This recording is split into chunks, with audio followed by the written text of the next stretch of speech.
안녕하세요. 행복한 우드워커 이승석입니다. 오늘은 제가 여러분께 목공에 꼭 필요한 연결, 나무와 나무를 연결하는 신기한 세계를 한번 보여드리겠습니다. 얼마 전에 우리 고객님께서 귀하고 귀한 좋은 그런 테이블을 샀는데 비싼 거에 그 나사를 박습니까? 이렇게 이제 문의를 하신 거죠. 제가 먼저 그거를 설명드리고 다음에 그 가구의 연결 방법에 대한 설명을 드리도록 하겠습니다.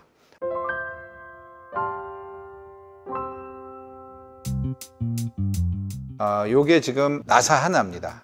이 나사의 힘이 얼마 정도 될까요? 0.5톤이나 됩니다. 저 같은 사람의 한 6, 7명 정도의 힘을 버틴단 말이에요. 그런데 이 나사의 힘만 가지고 연결되는 것은 아닙니다. 어디다 박느냐에 따라서 그 강도가 달라집니다. 예를 들어서 우리가 석고보드에다 박았다가 쳐볼까요? 석고보드에다 박으면 어떻게 될까요? 아무 힘 없이 그냥 쏙 빠져버리죠. 아니면 이거 같이 단단한 참나무는 어떨까요? 이것을 박는 목재에 따라서 이 강도가 달라집니다. 나무가 단단한 하드우드이기 때문에 여기다 이렇게 박잖아요. 박으면 나사 대가리가 끊어지면 끊어졌지 이 판이 깨지지는 않습니다. 이 정도 두께면. 그러면 이 나사를 쓰는 이유가 강도 때문만일까요? 그렇지도 않습니다. 자, 여기 테이블이 있습니다. 그러면 저희가 배송을 할 때 상판과 다리를 따로 가지고 가야 배송이 쉽고 파손되지가 않습니다. 그러면 상판을 따로 가지고 가고 다리를 결합할 때에는 여러 가지 방법이 있는데 뭐 Z자 철물 또는 팔자처럼 생긴 저런 팔자 철물 그러는데 그 두 가지 다 이런 스크류가 아니면 고정이 되지가 않습니다. 그러면 좀 더 고급화하기 위해서 매립형 좀 굵은 나사가 들어가는 거 있지 않습니까? 그런 걸 좀 하는 건 어떨까요? 라고 물어보신 분도 계세요.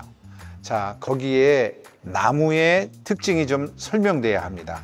뭐냐면요, 이 나사가 1대1로 정밀하게 꽉 박혀 있잖아요. 그러면은 상판이 쪼개질 확률이 되게 많습니다. 왜냐하면요, 나무는 건조가 다 완료되잖아요. 그러면 이 길이 방향으로는 변화가 거의 없어요. 그런데 이 폭방향으로는 늘어나기도 하고 줄기도 합니다. 그 장마철에 장롱문이 안 닫히거나 안 열리는 경우 나무가 습을 먹어서 늘어났거든요. 한겨울에는 헐렁헐렁거립니다. 그게 뭐냐면 약 1m 정도의 폭이라고 가정하면 1cm가 왔다 갔다 합니다. 만약에 상판이 줄고 느는 길을 만들어 놓지 않고 그냥 박잖아요. 그럼 상판이 쫙 쪼개질 수 있습니다. 그래서 이 안에서 왔다 갔다 해야 됩니다. 그래서 우리가 와샤를 여기다 끼고 이 상판에 넣고 주는 걸 따라 왔다 갔다 해야 상판이 쫙 쪼개짐이 없는 거예요. 또한 어떤 문제가 발생이 되냐면 손님이 이사를 하셔. 다른 집으로 가십니다. 또는 다리를 바꾸고 싶어. 이 상판은요, 원목인 경우에 버리지 않아요. 그래서 이 나사 박으면요, 또 뺐다가 또 이사할 때 또 박아도 아주 든든합니다. 그러니까 강도상의 문제가 염려되는 거 없다. 상판의 변형을 우리가 이걸로 커버할 수 있다. 그렇기 때문에 우리가 이걸 쓰는 것을 일반화하고 있습니다. 그리고 염려하지 않으셔도 된다. 이런 뜻을 말씀을 드립니다. 박았던 자국이 좀 보기 싫지 않느냐 이런 분들이 계시잖아요. 제가 팁 하나 알려드릴게요. 여러분 쓰시는 이쑤시개 있죠. 목공용 본드 하나 딱 사가지고 점을 톡 찍어서 톡 칼로 자르잖아요. 그 나사 구멍이 하나도 안 보입니다. 옛날에 가구를 뭘로 만들었을까요? 이 톱과 망치와 그 다음에 대패와 이런 연마 장비 가지고만 만들었습니다. 그랬을 때 개발된 것들이 뭐냐면 짜인 기법들입니다. 악교와 나무를 끼워서 맞추는 짜인 기법으로 했던 겁니다. 전통 가구를 하신 분들이 저는 참 대단한 인내력을 가지고 있고 참 훌륭하다고 느껴지는 것들이 그 모든 전 과정들을 옛날 기법으로 하시는 분들이 계세요. 정말 값진 일입니다. 그거 정말 힘든 일입니다. 그런데 요즘에는 유럽이나 이런 가구를 만드는 큰 회사들이나 이런 데는 제작의 시간을 굉장히 축소하는 방향으로도 가고 있다. 이런 쪽으로 이해해 주시면 될 것 같습니다. 지금 시간이 별로 없으니까 빨리빨리 제가 진행을 해드릴게요. 자, 가장 빠른 게 이 스크류를 박는 겁니다. 이렇게 미리 구멍을 미리 이렇게 뚫어 놓고요. 여기다가 이렇게 딱 맞춘 다음에 나사를 박는 겁니다. 자, 나사를 박는 걸 제가 보여드릴게요. 자, 이렇게 박았는데요. 주의하실 것은 오버해서 박으시면 안 돼요. 나사산이 딱 들어간 정도까지 하시고 오버해서 너무 휙 돌려버리잖아요. 그럼 나사산이 이 안에 있는 나무의 조직을 깨버려요. 그러면 힘이 없어지는 거죠. 이 구멍이 어떻습니까? 보기 싫죠? 그래서 이렇게 보기 싫을 때는 이렇게 요걸 갖다 목답하러 하는데 이 목답으로 여기다가 박습니다. 여기다 본드를 좀 약간 넣어가지고 요거를 이렇게 자르는 거예요. 자, 이렇게 했더니 어떻습니까? 깨끗해졌죠? 이게 제일 빨라요. 빨리 만듭니다. 그렇지만 약하지 않습니다. 두 번째는 이렇게 해서 연결을 할 때 이렇게 해서 목다보를 가지고 직접 연결을 해버립니다. 아까 스크류를 썼잖아요. 이번엔 요거를 여기에다가 본드를 여기다 탁탁탁 바르고 여기 구멍에다 본드를 바른 다음에 이거를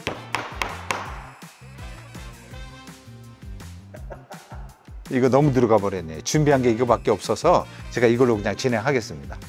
여기하고 이렇게 딱 맞추는 거예요. 여기도 본드를 발라요. 목공용 본드요. 이렇게 해서 여기다가 본드를 넣고 한 기다리게 되면 아주 완전히 체결이 되는 거예요. 이 목다보의 조인트 방법이 가장 많고 많은 회사들도 이걸 쓰고 있습니다. 문제는 이 구멍과 두 개의 구멍, 세 개의 구멍을 정확하게 뚫어야 됩니다. 그렇지 않으면 체결이 안 되는 그런 단점이 있어요. 두 번째 방법은 뭐냐면 도미노로 하는 방법입니다. 이걸 도미노 칩이라고 해요. 이거보다 더 큰 거, 긴 거, 이렇게 굵은 놈도 있어요. 이제 여기다가 조립을 할 때는 이렇게 하는 거예요. 여기다가 제가 한번 먼저 박아볼게요. 여기다가 이렇게 박잖아요. 통통통. 여기다가 이렇게 놓고 여기다 맞대음으로 해서 박는 겁니다. 요거는 이렇게 굵은 각재와 각재 있잖아요. 이런 걸 연결하는 데 쓰면 되게 좋아요. 그 다음에 제가 또 보여드릴 것은 요건 뭐냐? 비스켓이라고 합니다. 과자같이 생기지 않았어요? 이거를 어떻게 하느냐면 원형으로 회전하는 조그만 원반이 그 라멜로라고 하는 게 가장 유명한 장비가 있는데 이렇게 누르면 이걸 착 긁습니다. 그래서 이렇게 해서 여기다가 이렇게 박습니다. 여기다가 목공용 본드를 바르고 다음 놈을 여기다가 이렇게 바르는 거예요. 이렇게 하는 이거는 얇은 판재에 적합합니다. 이 서랍장 같은 경우는 판재가 그렇게 두껍질 않아요. 그러니까 이렇게 얇은 판재일 경우에도 길게 서랍장을 할 때는 거의 이걸 씁니다. 이게 되게 좋아요. 자, 지금 제가 조인트를 해서 계속 연결하고 있습니다. 자, 그럼 여기까지는 좀 많이 보셨을 거예요. 일반 목공 하시는 분들이. 자, 지금부터 보여드리는 거는 잘 못 보셨을 거예요. 이건 목다보입니다. 무슨 목다보가 플라스틱이야? 플라스틱입니다. 회사가 얘기하기는 본드도 필요 없다고 합니다. 그냥 이걸 끼워서 여기다가 박습니다.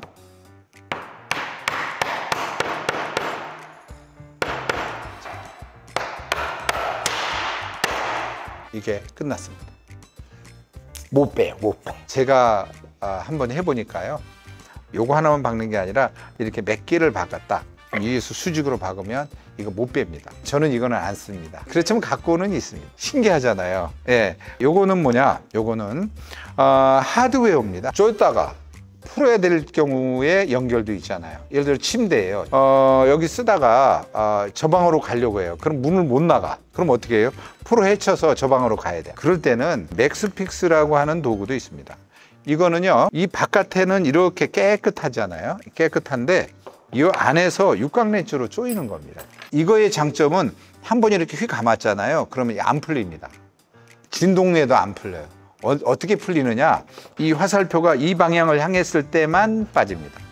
이건 좀 고급형입니다. 정밀도를 요구해서 조금 고급 제품에만 쓰고 있는 편입니다. 신기한 거 보여드릴게요. 자, 이거는 좀 보기가 좀 어려우셨을 건데요. 이게 나온 거는 10년이 넘었어요. 그런데 많이 쓰지는 않으신 것 같아요. 저도 사실 이거를 사놓고 많이 쓰지는 않고 있습니다. 자력으로 해서 돌리는 겁니다. 상당히 재밌어요. 지금 제가 이거 하는데 이게 좀 회전하고 있어요. 이거 무진장 셉니다. 자, 이거를 제가 여기다 놓고요. 요거를 갖다가 이렇게 회전하잖아요. 그럼 요게 돌아가요. 여기다가 딱 이렇게 놓고요. 여기다 이렇게 놓고 여기다 대고서